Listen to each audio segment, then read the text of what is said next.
Hello student, Manu welcome my class. और आप देख रहे हैं अनुटेक एजुकेशन। अनुटेक एजुकेशन में आप लोगों का बहुत बहुत स्वागत है। सारे व्यूअर्स जो मुझे इतने सपोर्ट के साथ फॉलो कर रहे हैं और मेरी क्लासों को देख रहे हैं, उन सभी का मैं बहुत बहुत स्वागत करती हूँ अपने इस क्लास में। ओके, आज हम लोग फाइनली हम लोगों ने पास्ट टेंस को कंप्लीट कर चुका है ना।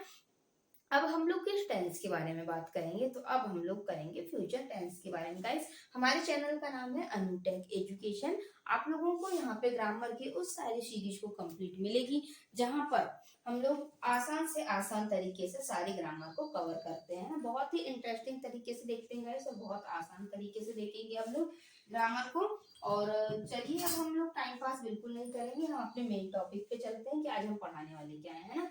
हम लोगों ने ना पास्ट टेंस के सारे जितने भी थे, अफर्मेटिव, नेगेटिव और इंटरोगेटिव, जितने भी थे हमने सारे क्वेश्चन हम लोगों ने पिछली क्लास में देख चुके हैं। वो भी प्रैक्टिस क्वेश्चन है ना। उसके हम लोगों ने present indefinite, continuous, present perfect सभी को हम लोगों ने आसानी से कवर कर लिया, और हर एक एक मेन वर्ब के साथ सारे स्ट्रक्चर और कॉन्सेप्ट को हम देख चुके हैं बहुत ही आसान तरीकों से, है ना।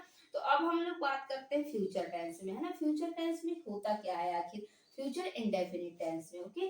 फ्यूचर मतलब भविष्य, भविष्य की बात हो रही है ना इसमें। तो भविष्य में क्या चीजें होने वाली, क्या चेंजेस होने वाले हैं, ये देखेंगे। तो क्या इसमें भी ऐसा होगा कि कोई आसमान टूट पड़ेगा या धरती निकल पड़ेगी और कहीं से कोई नया नियम आ जाएगा गाइस? तो बिल्कुल नहीं आएगा नियम। वही पुरानी घिसी पिटी पिक्चर रहेगी बस, कि आगे का पीछे, पीछे का आगे। मेन वर्ब के साथ में बी या फिर बी ना जाता था, या आईएनजी लगा देते थे, और ओनली मेन वर्ब की थर्ड फॉर्म आएगी बस, और इससे ज्यादा कुछ आने वाला है ही नहीं है। तो चलिए देखते हैं हम लोग आज अपने टेंस को, कि फ्यूचर टेंस आखिर है क्या। इसमें कोई नया नियम तो आया ही नहीं है ना ऐसा खास। तो हम लोग इसको भी आसानी से देख लेंगे, बहुत सिंपल है। क्योंकि वॉइस ने हमसे चैलेंज किया था कि तुम सिर्फ टेंस को ही क्यों देखते हो, वॉइस को भी देखो ना, हम मेरे से सामना करो, है ना। जब हमने वॉइस स्टार्ट किया तो तभी हमने आपको इसकी स्टोरी बताया था। तो हम लोगों ने बोला कि ठीक है, कोई बात नहीं, चलो हम तुमसे भी सामना करते हैं, और वॉइस का भी सामना बिल्कुल जमकर कर रहे हैं, और वॉइस को भी हमने बहुत ही आसान बना दिए है ना। तो चलिए हम देखेंगे फ्यूचर इंडेफिनिट टेंस की पहचान क्या होती है ना। पहचान होती है जाएगा, जाएगी, जाएंगे, ठीक है। किसी भी सेंटेंस के लास्ट में आवाज आएगी, सेंस निकलेगा जाएंगे, गे की आवाज आएगी, है ना। हमने देखा था पैसिव वॉइस में जाने का साउंड आएगा ही, किसी भी टेंस का हो, लेकिन जाने की कोई इंग्लिश नहीं बनेगी, यही तो पैसिव वॉइस है। और मेन वर्ब की थर्ड फॉर्म यहाँ एक आइडेंटिटी कार्ड की तरह होती है। देखिए हमने यहाँ एक आइडेंटिटी कार्ड बनाया है, उस आइडेंटिटी कार्ड की तरह ही होती है ये, है ना। और हर किसी में जाने का सेंस निकलेगा पैसिव वॉइस में, बस ये आप लोगों को याद रखना है, ओके। ये हम लोग देख लेते हैं। पहचान तो हमें लास्ट में गे का साउंड, गा गे गी का साउंड आना चाहिए, हम ये देख के इसकी पहचान कर ही लेते हैं। और इसको पहचानना बहुत आसान है, पता है कैसे? क्योंकि जहां भी हमने सैल और विल देखा, तो हमें ये समझ में आ जाता है कि ये किस टेंस का वाक्य है ना। हम पहचान जाते हैं कि ये फ्यूचर टेंस है। जैसे हम इज एम आर को देखते हैं तो पहचान जाते हैं कि ये प्रेजेंट टेंस है। जैसे हम वॉज वर्ब को देखते हैं तो पहचान जाते हैं कि ये पास्ट टेंस है।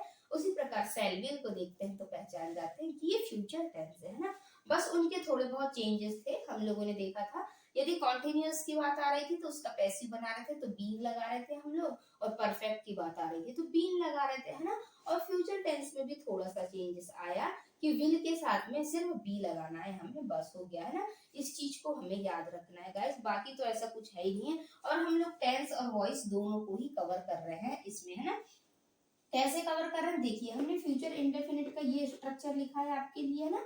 ये जो स्ट्रक्चर है एक्टिव वॉइस का, ये है फ्यूचर इंडेफिनिट। मतलब मैं जितनी भी क्लासों में ऊपर जो भी स्ट्रक्चर लिखती हूँ वो टेंस का स्ट्रक्चर होता है, और बस टेंस के स्ट्रक्चर में ही वॉइस के स्ट्रक्चर को थोड़ा सा आगे पीछे करके हम लोग इसको बना देते हैं, है ना। तो देखते हैं, हमें ये भी पता है कि जितने भी टेंस हमारे होते हैं ना, सारे टेंस हमारे एक्टिव वॉइस में होते हैं, ठीक है।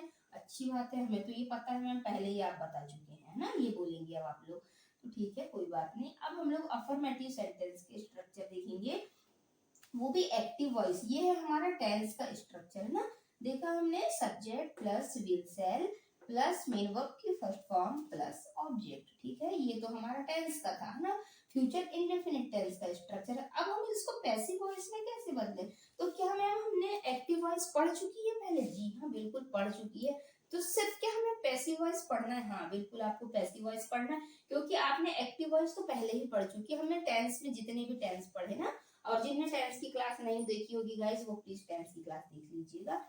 जितने भी आप लोगों ने टेंस पढ़े हैं ना, वो सारे एक्टिव वॉइस में थे। बस हमको उनका पैसिव बनाना है और कुछ भी नहीं करना है। अरे ये तो बहुत मजे की बात है। चलिए देखते हैं। अब हम इसलिए पैसिव वॉइस का स्ट्रक्चर देखेंगे। ओके, पैसिव वॉइस में क्या होता था गाइस कि वही पुराना रूल, पीछे का आगे और आगे का पीछे, है ना। तो देखते हैं कैसे आगे का पीछे, पीछे का आगे कर रहे हैं हम लोग इसमें। तो हम अब हमारा आगे क्या है गाइस? सब्जेक्ट। सब्जेक्ट चले जाएगा पीछे, ऑब्जेक्ट क्या है यहाँ पे? ऑब्जेक्ट है तो आगे आ जाएगा, ठीक है ना। सब्जेक्ट हमारा पीछे चले जाएगा, ऑब्जेक्ट हमारा आगे चले जाएगा। बस क्या लगाना है हमको इसमें? Main verb. यहाँ मेन वर्ब की फर्स्ट फॉर्म आती थी, तो हमको मेन वर्ब की थर्ड फॉर्म लगाना है। सेल भी यहाँ भी है, सेल भी यहाँ भी है, ठीक है। लेकिन सिर्फ इसके पैसिव में बी चिपक जाएगा, बस हो गया। जैसे पिछले टेंस में हमने क्या देखा था कि कोई भी हेल्पिंग वर्ब होती थी तो इसके साथ यहाँ बी चिपक जाता था, बी के साथ आईएनजी लग जाता था, है ना। कंटिन्यूअस होता था। तो यदि परफेक्ट होता था तो यहाँ बी डबल एन बीन हो जाता था। उसी प्रकार फ्यूचर में ओनली बी आएगा, बस, है ना। ये याद रखने वाली बात है। और वही इंटरचेंज तो आप लोगों को अब याद हो ही गए, बताने की जरूरत है ही नहीं है। तो देखते हैं हम लोग अब इसमें एक्टिव वॉइस का फर्स्ट सेंटेंस क्या कह रहा है ना। देखते हैं। She will attend the party. वह पार्टी में आएगी, है ना। वह पार्टी अटेंड करने आएगी, ठीक है। तो हमने देखा लास्ट में गागेगी का साउंड आता है, और विल से ही हमें पहचान करना है कि ये फ्यूचर टेंस है। चलिए इसकी पैसिव वॉइस बना लेते हैं। क्या है पैसिव वॉइस इसकी? अब हमें पता है हमारा ऑब्जेक्ट था द पार्टी। अब हम क्या करेंगे? इस स्ट्रक्चर से चलेंगे, है ना। ये तो हमारा टेंस का स्ट्रक्चर था, ये हमारा पैसिव वॉइस का है। और गाइस हमें क्या चेंजेस करना है पैसिव वॉइस में? बस पैसिव वॉइस का स्ट्रक्चर ये है कि ऑब्जेक्ट सबसे पहले। तो चलिए ऑब्जेक्ट था हमारा द पार्टी। अब आप लोगों को इसमें सब्जेक्ट वर्ब और ऑब्जेक्ट तो पता ही होगा ना। इसको हम लोग क्या बोलते हैं? द पार्टी, ये हमारा ऑब्जेक्ट है ना। अटेंड हमारी वर्ब है, और यहाँ पे जो सी है वो हमारा सब्जेक्ट है ना। और जो विल है ये हमारी हेल्पिंग वर्ब होती है, और ये हमारी मेन वर्ब होती है ना। अटेंड और मेन वर्ब में ही हमें थर्ड फॉर्म लगाना होता है। तो अब हम लोग देखते हैं इसमें कि सी विल अटेंड द पार्टी। अब हमें पता है ना कि हमारा ऑब्जेक्ट क्या था? The party. द पार्टी को हमने सामने लिखा। अब हमने देखा विल स्ट्रक्चर में विल बी था, तो हमने विल बी को लिखा यहाँ, है ना। उसके बाद हम देखेंगे कि हमें क्या चाहिए था? मेन वर्ब की थर्ड फॉर्म चाहिए थी। तो हमारी मेन वर्ब थी अटेंड, फर्स्ट फॉर्म में थी, तो हमें यहाँ पे मेन वर्ब की थर्ड फॉर्म भी मिल गई। गाइस बाय तो सभी में आएगा, क्योंकि ये पेसिव से सामना करवा रहा है हमारा, और सी का हर हो जाएगा, है ना। और ये इंटरचेंज हम पिछली क्लासों में देख चुके हैं। प्लीज जिन्हें नहीं देखा होगा तो वो मेरी क्लास जरूर देख लीजिएगा वाली। अब हम सेकंड सेंटेंस देखते हैं एक्टिव वॉइस का। दे विल हेल्प यू, है ना। अब हमने देखा हमारा ऑब्जेक्ट फिर सामने आ जाएगा। इस पे फिर से बिठा लिए, जैसे हम दूल्हे को बिठाते हैं ना घोड़े पे, वैसे हम स्ट्रक्चर को भी बिठा लेंगे इस पे, है ना। तो क्या हुआ? यू, चलो तुम आ जाओ सामने। तो आ गया सामने। फिर हमने देखा विल, सेल विल में से सेलेक्ट करना है, तो अब हम यहाँ पे विल को ही सेलेक्ट करेंगे। सेल का प्रयोग ज्यादातर होता क्या है? आई के साथ में भी सेल का ही, आई के साथ भी विल का ही प्रयोग किया जाता है। मैंने आपको पिछले टेंस में बताया था कि आई और बी के साथ ज्यादातर सेल का प्रयोग किया जाता है। और टेंस में बताया था कि ही सी इट, है ना। या किसी का नाम है, या फिर दे है, यू है, इस टाइप के जो भी हमारे सब्जेक्ट होते हैं ना, उनमें हम विल का प्रयोग करते हैं। और आई और बी के साथ में किसका प्रयोग करते हैं गाइस? हम लोग सेल का प्रयोग करते हैं ना। लेकिन वो भी मैंने आपको पिछली क्लास में बताया था कि किसी परमिशन देने वाली चीज होती है, तब आई सब्जेक्ट के साथ में हम सेल का प्रयोग कर। आजकल क्या हो रहा है कि हम लोग सभी के साथ में विल का प्रयोग करने लग गए हैं। सेल का प्रयोग कोई फर्क नहीं पड़ता सेल और विल के प्रयोग से ज्यादा। इसमें भी कोई ज्यादा खास सिंगुलर प्लूरल का है ही नहीं है। बस मेन टेंस थे हमारे प्रेजेंट और पास्ट, है ना। उसी में ज्यादा हम लोगों को टेंशन थी कि सिंगुलर के साथ क्या आएगा, प्लूरल के साथ क्या आएगा। लेकिन इन टेंसों में वैसा कुछ खास लॉजिक है ही नहीं है। तो हमने देखा कि हमारा सब्जेक्ट यू था, तो हमने यू। फिर हमने देखा विल बी, है ना। अब हमारी हेल्पिंग वर्ब थी विल बी, तो हमने विल बी ले लिया, क्योंकि इसमें भी सारे सब्जेक्टों के साथ ज्यादातर विल ही आता है ना। और अभी मैं बताऊंगी आप लोगों को कि किसके साथ सेल आता है, ठीक है। और अब हुआ हमारा क्या? मेन वर्ब की थर्ड फॉर्म। मेन वर्ब की फर्स्ट फॉर्म थी हेल्प, तो इसकी थर्ड फॉर्म हो जाएगी हेल्प बाय, सभी में आएगा, और दे का देम हो जाएगा। ओके, अब हम दूसरी एक्टिव वॉइस देखते हैं थर्ड नंबर की क्या कह रही है। I will prepare the lunch. ठीक है, तो हमारा क्या हो जाएगा यहाँ द लंच। ठीक है, क्या हुआ, ऑब्जेक्ट हमारा द लंच, हमारी वर्ब थी विल बी, उसके बाद हमने देखा मेन वर्ब की थर्ड फॉर्म थी प्रिपेयर्ड बाय, और आई का मी हो गया है ना। तो ये इस टाइप से हम लोग अफर्मेटिव सेंटेंस को देखते हैं। अब हम क्या मैम इसका नेगेटिव सेंटेंस भी होता है, तो चलिए देखते हैं नेगेटिव सेंटेंस भी होता है इसका। चलिए अब हम लोग कुछ नेगेटिव सेंटेंसों को देख लेते हैं। तो क्या इनके नेगेटिव के लिए भी कुछ अलग से नियम आएगा? क्या आसमान टूट पड़ेगा या धरती निकल पड़ेगी, ऐसा कुछ होने वाला है क्या गाइस? बिल्कुल नहीं होने वाला है ना, ऐसा तो कुछ होगा ही नहीं, वही पुराना रूल रहेगा। बस हम देखेंगे कि हमारी हेल्पिंग वर्ब है, उसके बाद नॉट लगा देंगे, बस बात खत्म और कुछ भी नहीं होगा। तो मैम इतना सिंपल है क्या ये? तो हाँ बिल्कुल इतना सिंपल है। आप लोग बहुत ज्यादा ही टेंशन लेके पढ़ते हैं, इसलिए बिल्कुल फ्री माइंड होके पढ़ेंगे तो आपको इंग्लिश बहुत आसानी से समझ में आएगी, है ना। एकदम सीरियसली मुंह से इंग्लिश नहीं पढ़ना है हमको गाइस। वैसे भी ना इंग्लिश हमारी मदर टंग नहीं है, तो हमें एक बार में समझ में नहीं आती, लेकिन यदि हम उसको दो बार देखते हैं तो डेफिनेटली हमें समझ में आती है। और हम तो बहुत आसान तरीके से देख रहे हैं, तो हमें तो समझ में आएगी ही आएगी, है ना। चलिए हम अब कुछ नेगेटिव सेंटेंस देख लेते हैं इसकी, है ना। इसके लिए भी कोई अलग से नियम नहीं है, बस सेंटेंस वही रहेंगे, स्ट्रक्चर वही रहेगा। बस विल सेल के बाद हमने क्या लगा दिया यहाँ नॉट, है ना। आप लोग स्ट्रक्चर को भी मैच करते जाइए। हमारे टेंस का था, फ्यूचर इंडेफिनिट टेंस का नेगेटिव बनाएंगे, तो नेगेटिव में क्या हो जाएगा, सिर्फ नॉट लग जाएगा। देखिए यहाँ नॉट लगा, जो ऊपर वाला जो सेंटेंस होता है ना, ये हमारा होता है फ्यूचर इंडेफिनिट का, और नीचे वाली होती है हमारी पैसिव वॉइस। जो नीचे वाला जो स्ट्रक्चर होता है ना, वो पैसिव वॉइस का स्ट्रक्चर होता है, ऊपर वाला होता है टेंस का। तो हम टेंस के स्ट्रक्चर को देखिए, ऊपर वाले स्ट्रक्चर से ऊपर वाला स्ट्रक्चर मैच होता है, और नीचे वाले से नीचे वाला स्ट्रक्चर मैच होता है ना। क्योंकि पैसिव वॉइस का स्ट्रक्चर पैसिव वॉइस के स्ट्रक्चर पे बैठता है, और एक्टिव वॉइस का एक्टिव वॉइस के स्ट्रक्चर पे बैठता है। तो अब हम देखेंगे इसकी एक्टिव वॉइस, लेकिन उससे पहले हम एक बार पैसिव वॉइस का स्ट्रक्चर भी देख लेते हैं ना, कि क्या कह रहा है पैसिव वॉइस। वही पुराना रूल्स, ऑब्जेक्ट हमारा कहाँ आएगा, सामने आ जाएगा, ठीक है ना। फिर वही विल सेल देखा ही था हमने कि विल सेल भी आया था अभी हमारा। तो विल सेल के बाद जबरदस्ती नॉट आड़े आ गया, है ना। तो हमने बोले चलो ठीक है, छोटे हो बच्चे हो बीच में बैठ जाओ, कोई बात नहीं। उसके बाद हमने बी को बिठा लिया, है ना। सेल विल तो आया ही, नॉट बीच में घुस गया। क्यों घुसा? क्योंकि नेगेटिव है। नेगेटिव के लिए क्या कोई अलग से इंग्लिश होगी? नहीं, नॉट तो नेगेटिव है ना, नेगेटिव सेंटेंस है, इसलिए यहाँ नॉट आ गया। अब बी, सेल विल के बाद में बी आएगा ही आएगा। मेन वर्ब की थर्ड फॉर्म आइडेंटिटी कार्ड है। बाय हमारी वॉइस से सामना करवा रही, आएगी आएगी गाइस, और सब्जेक्ट तो आएगा ही, है ना। शायद अभी हम अफर्मेटिव में बाय लगाना भूल गए थे बाय मिस्टेक, इसके लिए सॉरी, है ना। आप लोग खुद समझदार है, मैंने स्ट्रक्चर में शायद बाय नहीं लिखा था, तो उसके लिए आप लोग समझदार हैं, है ना। इतने सारी क्लासेस देख रहे हैं तो हमको समझ में आ ही चुका है कि बाय तो लगाना ही है। और वैसे बाय का ज्यादा कोई फर्क पड़ता नहीं, हमारा पैसिव वॉइस में क्या होता है, मेन वर्ब की थर्ड फॉर्म तक ही मेन रहता है। बाय लगाना है लगाओ, नहीं लगाना है मत लगाओ। बाय के बाद हर नहीं भी लगाए कोई प्रॉब्लम नहीं है, लेकिन क्या होता है लगा देते हैं ना, कौन सी प्रॉब्लम हो रही है हमें, लगाने में अच्छा लगता है, रूल्स है तो लगा देते हैं। तो चलिए अब हम इसका एक्टिव वॉइस देखते हैं। She will not attend the party. और इस बार मैंने एग्जांपल चेंज नहीं किया है, वही एग्जांपल में बता रही हूँ, तो आप लोगों को और अच्छे से क्लियर हो जाएगा, है ना। She will not attend the party, ठीक है। अब हम फिर से पहचान गए कि ये विल तो है, मतलब फ्यूचर टेंस का वाक्य है, लेकिन नॉट भी लगा है साथ में, तो क्या ये नेगेटिव है? तो हाँ नेगेटिव है ये, है ना। तो नेगेटिव में तो कुछ भी नहीं करना पड़ता, बस सेल विल के बाद नॉट लगा देते हैं बस। और पैसिव बनाते हैं तो मेन वर्ब की थर्ड फॉर्म लगा देते हैं। हाँ बिल्कुल सही, वही सोचना है ना, वही बात सही है आपकी। तो देखिए हमने, हमारा ऑब्जेक्ट था, तो द पार्टी हमारा कहाँ आ गया, सामने आ गया। ऑब्जेक्ट हमारा था द पार्टी, तो हमने यहाँ पे द पार्टी को लिखा। फिर हमने देखा सेल विल में से हमें विल को सेलेक्ट किया, क्योंकि अभी मैं आप लोगों को बताऊंगी आई और वी का प्रयोग कब कब किया जाता है। जैसे किसी को धमकी देने या मारने की बात होती है, उस कंडीशन में आई के साथ हम लोग सेल का प्रयोग करते हैं ना। और नहीं, आई और वी के साथ सेल का प्रयोग करते हैं, जैसे किल कर दूंगा मैं तुझे, मार दूंगा, या धमकी दे रहा है, इस टाइप के सेंटेंस में बस हम लोग आई के साथ सेल का प्रयोग करते हैं, नहीं तो सारे सब्जेक्टों के साथ हम विल का ही प्रयोग करते हैं। ठीक है, अब हम देखेंगे इसमें कि ऑब्जेक्ट, चलो हमारे सामने उठ के, क्योंकि हमारा ऑब्जेक्ट था द पार्टी, ठीक है। विल सेल में से हमने क्या सेलेक्ट किया, विल को सेलेक्ट किया। ओके, नॉट तो आना ही था, नेगेटिव है, साथ में बी आना ही है, क्योंकि फ्यूचर टेंस की पैसिव वॉइस बन रही है, मेन वर्ब की थर्ड फॉर्म आएगी क्योंकि मेन वर्ब की थर्ड फॉर्म आइडेंटिटी कार्ड है, और बाय तो आएगा ही और हर तो आएगा ही। अब हर कहाँ से आया, तो हर तो सी का हर हुआ है ना।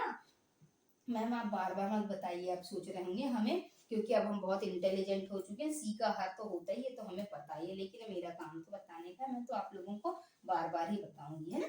अब हम लिखेंगे second sentence, they will not help you. ठीक है, इसमें भी कुछ नहीं, विल के बारे में बस नॉट आ गया जबरदस्ती, ये मेन वर्ब और हेल्पिंग वर्ब के बीच में घुस जाता है बस, और कुछ भी नहीं करता। देखिए ये हमारी हेल्पिंग वर्ब थी विल, और हमारे हेल्प क्या थी इसकी, मेन वर्ब थी, तो ये मेन वर्ब और हेल्पिंग वर्ब के बीच में ही आ जाता है, बस हो गया, है ना। अब हम इसको भगा भी नहीं सकते क्योंकि नेगेटिव सेंटेंस और नॉट को तो लगाना ही पड़ेगा हमें।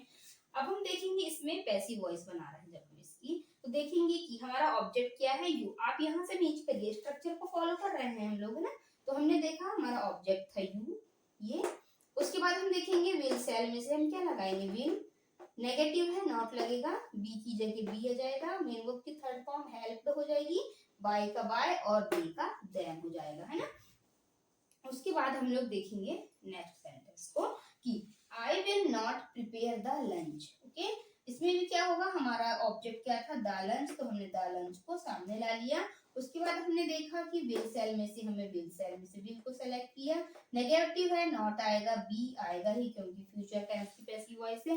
मेन वर्ब की थर्ड फॉर्म आनी ही थी क्योंकि क्या है, मेन वर्ब की थर्ड फॉर्म आइडेंटिटी कार्ड है, और बाय तो सभी में आएगा और आई का मी हो जाता है ना। इस प्रकार नेगेटिव सेंटेंस भी हुई है। बस मैंने आप लोगों को नेगेटिव सेंटेंस चेंज करके इसलिए नहीं बताया कि आप लोग फिर कंफ्यूज हो जाते हैं ना कई बार, इसलिए इससे आप लोगों को ज्यादा अच्छे से समझ में आ जाएगा, है ना। तो ये हमने नेगेटिव सेंटेंस को भी कवर कर लिया।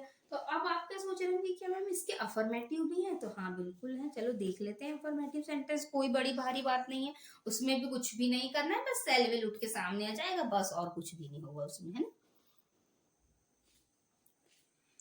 तो चलिए अब हम लोग देख लेते हैं इसी का इंटरोगेटिव सेंटेंस को, है ना।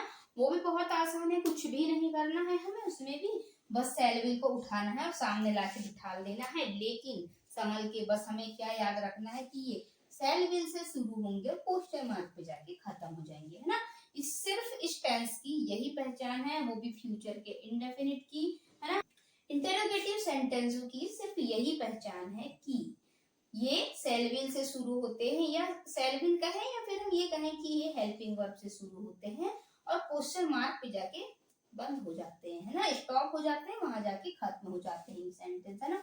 तो सभी के इंटरोगेटिव के साथ में क्या हेल्पिंग वर्ब सामने आती है, हाँ हम तो देख ही रहे हैं ना पिछली क्लासों से कि सभी के इंटरोगेटिव के साथ में, चाहे यहाँ इज मारा जाए, चाहे यहाँ वॉज वर्ब रहे, चाहे यहाँ पे सेलविल रहे, बस इंटरोगेटिव में ये चेंजेस होगा, बाकी पीछे का स्ट्रक्चर सेम रहता है ना। यदि क्या होता है, कंटिन्यूस है तो यहाँ पे बीइंग हो जाता है, परफेक्ट है यहाँ पे तो बीइंग हो जाता है, और फ्यूचर की बात कर रहे हैं तो यहाँ पे बी हो गया, है ना। बस चेंजेस कुछ भी नहीं करना है गाइस हमें, बस हम देखते हैं, अब स्ट्रक्चर देखते हैं इंटरोगेटिव का, है ना। इंटरोगेटिव का स्ट्रक्चर क्या कह रहा है कि shall will plus subject plus main verb की फर्स्ट फॉर्म प्लस ऑब्जेक्ट, है ना। अब हम देखेंगे पैसिव वॉइस, पैसिव वॉइस में क्या होगा, इसी का shall will plus object plus be, है ना, बी इसका पीछा छोड़ ही नहीं रही है ना, तो इसमें हम बी लगाएंगे, है ना, फ्यूचर इंडेफिनिट में बी प्लस मेन वर्ब की थर्ड फॉर्म, तो एक आइडेंटिटी कार्ड की तरह होती है, ये तो इसमें आएगी ही आएगी, बाय सभी में आता है, और सब्जेक्ट हमारा कहाँ आता है, सबसे पीछे हो जाता है। पैसिव वॉइस का रूल ही कहता है कि पीछे का आगे और आगे का पीछे, है ना। तो सब्जेक्ट हमारा आगे था तो हमने सब्जेक्ट को पीछे कर दिया, ऑब्जेक्ट पीछे था तो हमने इसको आगे कर दिया। देखते हैं हम फर्स्ट क्वेश्चन एक्टिव वॉइस का। एक्टिव वॉइस में क्या लिखा है, will see attend the party, है ना, क्वेश्चन मार्क लग गया, हम समझ गए इसमें कि ये हमारा इंटरोगेटिव सेंटेंस है। ओके, तो अब हमने देखा कि हमें पता है कि सेल विल में से हम किसको लेके आएंगे, विल को लेके आए सामने, तो विल तो लगा ही है सामने, तो विल का विल हो जाएगा। अब हमें पता है उसके बाद ऑब्जेक्ट आता है, और हमारा ऑब्जेक्ट था द पार्टी, तो हमने लिखा वहां पर भी द पार्टी, ठीक है। अब हमने देखा कि ऊपर बी है, आप लोग पैसिव वॉइस के स्ट्रक्चर को मैच करिए, है ना, उसमें सिर्फ हमें स्ट्रक्चर ही मैच करना है, बस इससे ही हमें फॉलो करना है कि पैसिव वॉइस का स्ट्रक्चर हमारा ये है, और इसकी पैसिव वॉइस में हम इससे मैच करेंगे, बस ये स्ट्रक्चर पे बैठ गया, मतलब हमारा सारी प्रॉब्लम सॉल्व हो चुकी। तो बी हो जाएगा मेन वर्ब की थर्ड फॉर्म अटेंड, अटेंड का अटेंडेड हो जाएगा, फर्स्ट फॉर्म थी हमारी अटेंड, बाय की जगह बाय, और सी का हर हो जाएगा, है ना। अब हम देखते हैं सेकंड सेंटेंस। सेकंड सेंटेंस क्या कह रहा है, will they help you, question mark लगा है, फिर से समझ गए हम लोग कि ये इंटेरोगेटिव है। अब हमने देखा विल की जगह विल, हमारा ऑब्जेक्ट क्या था गाइस, यू, यू के बाद हमारा देखिए हमने स्ट्रक्चर में बी लिखा है, मेन वर्ब की थर्ड फॉर्म हेल्प की हेल्प्ड हो जाएगी, बाय और दे का देम हो जाएगा। अब हमने देखा थर्ड नंबर का example, will I prepare the lunch, ठीक है, फिर क्वेश्चन मार्क लगा, फिर समझ गए हम ये इंटरोगेटिव सेंटेंस है और हमें तो इसमें कुछ नहीं करना है, ऊपर की हेल्पिंग वर्ब कॉपी करना है बस। तो विल का विल आ जाएगा, फिर हमने ऑब्जेक्ट देखा, द लंच था हमारा ऑब्जेक्ट, उसके बाद हमने देखा बी तो सभी में आएगा, और मेन वर्ब की थर्ड फॉर्म तो आनी ही है, आइडेंटिटी कार्ड है, इसीलिए बाई का बाय और मी का मी, है ना। तो मेन वर्ब की थर्ड फॉर्म क्या है, हमारी फर्स्ट फॉर्म प्रिपेयर थी, तो थर्ड फॉर्म हो गई इसकी प्रिपेयर, ओके, बाय मी, आई का मी हो गया। इस टाइप से हम लोगों ने इंटेरोगेटिव सेंटेंसों को भी कंप्लीट कर लिया।